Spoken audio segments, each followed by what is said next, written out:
Okay, so we just ran 7.1 miles on the Jordan River Parkway. 1 mile, 2, 3, 4, 6. I can do 7. For those of you who want a good place to run, the Jordan River Parkway is a great. One of the best. No cars. No cars. It's Very beautiful. few people. So I've received quite a few questions about marathon training and running in general, and I thought this would be a great time to ask my dad, who's a veteran runner and marathoner. He's ran 18 marathons in his life. He's my wingman for this marathon that I'm running. So I'm going to ask him some of your questions, see if he can give you some advice that might be helpful, because he's a better resource than I am. So the first question that I get a lot is, everybody has when they first think about it, it's like, it's too big. I can't do this. It's just overwhelming. The thought of covering that much distance and running 4, 5, 6 hours is just it's just unimaginable. It's like the elephant in the room, basically. You can't eat the whole thing in one bite, so you just have to learn how to break it down into pieces. You have to remember, it's a series of small runs, and if you put it in that perspective on it, well, I can do a mile. Yeah. Or I can do a 5K, or I can do a 10K. Well, just think of how many 10Ks is that, or how many 5Ks is that. And then if you can put it in smaller pieces, then it becomes more palatable. Running is only 50% physical. It's also 50% mental. It's sure. Here. I have people tell me all the time, oh, I could never run a marathon. My automatic answer at that point is that with what you just said, you're absolutely right. Yeah. You could not run a marathon. Yeah. And you tell me that story about the little engine that could. Here's a little engine that all he was doing is switching cars in the yard. Well, one day the big engine something happens and they need to get the train, needs to get over to the other side of the mountain. So they come to him and say, hey, we need you to do this. And his first thought is, I can't do that. But this little guy said, well, he started out with, I think I can, maybe I can. And so they hooked him up to it, and they started down the trail, and it starts to climb higher and gets higher, and pretty soon he's starting to realize, man, I might be in over my head on this thing. He starts telling himself deep inside, I think I can, I think I can, I think I can. Until he finally, before he knows it, he's reached the summit, and now he gets to the side. I knew I could, I knew I could, I knew I can't tell you how many times I've had people run with me, especially grown men, who cry when they cross the finish line because they realize, holy cow, I just did something. I did it. I did something that I didn't think was ever going to be possible. There's nothing like the feeling of being able to accomplish something that you didn't think you could do. My younger brother had run a marathon, and we were at a Christmas dinner, and I was making fun of him for being so dumb to do something like that, because he's going to ruin his knee. I can remember that. You're going to ruin your knees. In retaliation, he double dog dared me. That's what it was, to run a 10K with him. The most I'd ever run in my entire life was maybe 2 miles. I remember the morning I got up, put on my Converse All-Star shoes, you know what I mean? Tennis shoes, I guess what you call them. Gray sweat bottoms, gray sweat top, and I went out the door. And I got to the end of the driveway, and I took off from running, and I got to the end of the street. And I was just about to toss my cookies, literally. So the next morning I got up, and I ran to the corner, and sure enough, I could feel it starting to come up, but I ran a little bit further. A little farther. And then I walked home. And then day after day, that's just what I kept doing until I got to the point I could run a mile. And then I ran until I got comfortable with that, and then this happened. This took, 3 months. Over a period of 3 months, I made it up to 4 miles. So I'm standing there, and there's all these what we call hard bodies surrounding me. All these guys are in unbelievable physical shape, you know what I mean? And then I really did feel overwhelmed. Yeah. Like, oh my gosh. It's a real feeling. You feel totally out of place. What have I don't even belong here. Yeah. This is not even, I shouldn't even be here. This is embarrassing. Yeah. I lined up, there was the front row, the runners lined up right on the front. The gun went off, and so did I. Well, I made it to mile 4. And I bonked. I hit the wall. I could not, and so what I did is I walked from mile 4 to mile 5. I literally walked from mile 4. Now remember, I told you at the beginning, I was surrounded by all these hard bodies, you know. So I walked from mile 4 to mile 5, and I got to about mile 5, and I thought, now I'm feeling a little bit better. And I've got family waiting in line. I got to at least look good for them. Yeah. And so I started running again. Ran to the finish, crossed the finish line. Interestingly enough, I crossed the finish line, and a couple of minutes later, guess who shows up across the finish line? All these hard bodies. I realized right then, it doesn't matter what you look like. And here I'd even walked for a mile of this, and I still beat them. It was kind of the trigger for me that set it off that I can do this. Yes. I can do hard things. Yeah. And it was a hard thing. Well, I think that's a good message for anyone. I think, and I get intimidated too. And I'm sure I might feel that way at the starting line of the marathon. Like, oh. I am not fitting in with these people. What have I done? But here's the thing. Your race isn't with them. No. Your race is with yourself. It's with you. And if you can remember that and keep that in your head, that you're your own competition, you can do it. Well, there's only one way to get faster. Run faster. You Yeah. have to get comfortable being uncomfortable. Does that mean I have to go and hurry and run a mile faster? No. But what you do is go out and find a pace that you're comfortable with, and then the last tenth of a mile, the last 1/10 of a mile, then go faster, and then walk. And when I first started out, I was what they call a purist.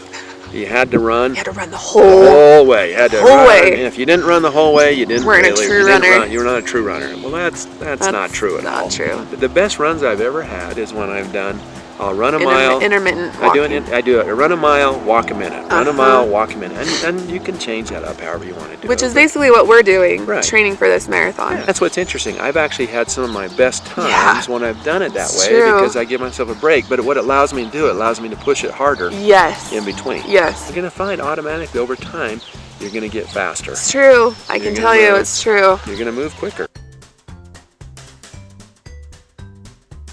There's always been this mantra out there, no pain, no gain. Wrong. If it can't be fun, it's not worth doing. And if it's painful, then that's not fun. There's a reason why you experience pain, and it's your body telling you that something's not right. There's a difference between pain and feeling uncomfortable. Right.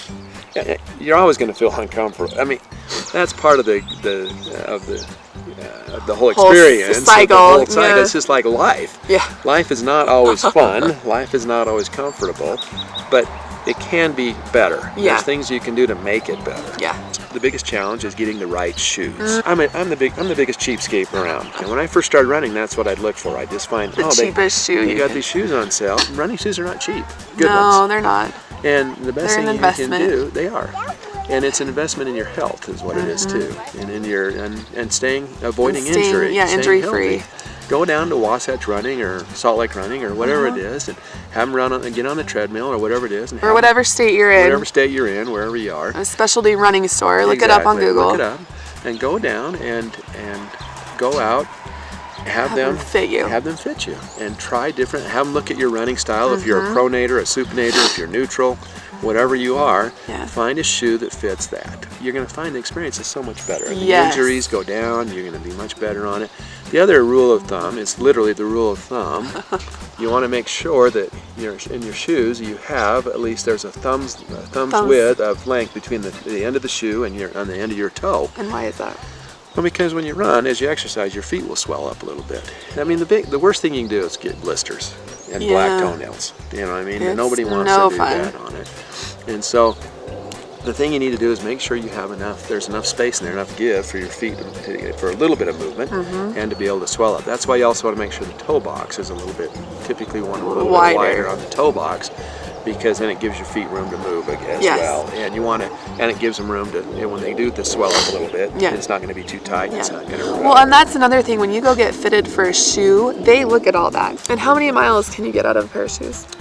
You know, it depends on your size. I mean, for me, I can get 300 to 500 miles. Okay. That seems like a lot, maybe, but typically it's about 6 months. The other little trick that I would share with you that I learned from experience on that is that when I do a marathon, I use what they call double layer socks, so that the sock takes the friction and not your feet. If you want to avoid blisters, that's a great way to do it on that. Yeah. Just use the double layer socks. Whoever manufactures them, I don't know. There's lots of There's lots of different ones out there.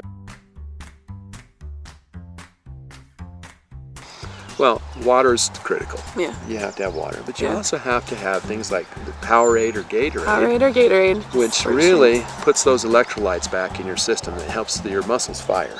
When you use sports drinks, the trick is you drink a little bit of the sports drink, you chase it with water. You have to learn how to train with it. You can't just suddenly go out You can't say, well, I'm going to go run a marathon day. I'm going to start drinking power. Your body's going to hate you for that. Your stomach is not going to take it. You're better off to do a little bit at a time over the consistently. distance. Just be consistent, a little tiny bit. If you're carrying it with you, great. If you're not, then do it every water stop. But go take some at every water stop. Take advantage of those. Take advantage of that. I like to use, for me it works. Everybody has different things, but I like to use GU. G-U. It's a GU packet. They come in a little foil packet is what they do. And where do you typically find those? Oh, any grocery? A lot of the grocery stores will have them. I think Smith's had them. The running stores all have them. REI definitely carries them. Definitely like Shields. Shields will have them. Any place like that's going to have them, but they're just little Google packets. it. You can find out where you can find them. You can get Amazon has them. Amazon, you can get them on all that stuff. And there again, you want to chase it with water. I usually do those about I try and do a GU packet about every 5 miles. Somewhere in that range, 5 to 6 miles is what I do, one of those. Now there's another thing in between that I would do, and that's the shot blocks. Those are shot blocks. They come in different flavors as well. We like the black cherry because it has caffeine. It has a little caffeine in it. Another little trick you can use is Jolly Ranchers. Where you can kind of stick it down, and you have to be a little careful not to inhale the thing, not to choke it down on it. It doesn't last long, but at least it'll get you through those times when you're just dragging your tail feathers. How often do you usually do those? About every couple miles. If you do a GU every 6 miles, let's look at that. Yeah. If you did a GU packet, or there's honey stingers. Honey stinger, yeah. Gosh, Cliff makes one. There's so there's many a lot out there. You can try different ones. You have to make it part of the routine. You do. And your body has to and you have to figure out what works for you. Most people have heard of what they call the wall, hitting the wall in a marathon. Well, what happens when you hit the wall is now it's when your carbs or your glycogen stores are gone. That's your body runs out of carbs, basically. Let's put it that way. And now you start to burn fat. Well, for most of us that sounds really good.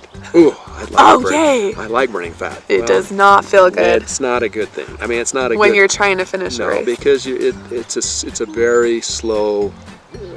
It's a slow energy source is what it is. And it is tough. If you'll take care of yourself during the run, if you'll take in these things, nutrition. You don't have to hit the wall.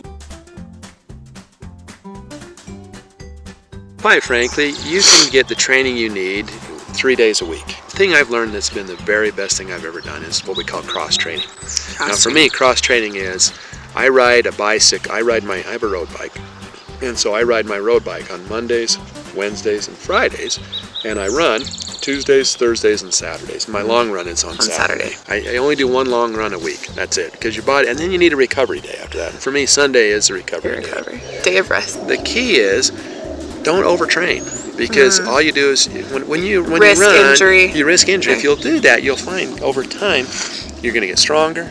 You're going to feel better. You're going to get faster if that's what you're trying to do with it, and it just becomes a more enjoyable experience. The best thing you can do is find a running buddy. Kind of like Woody and Toy Story, get your moving buddy.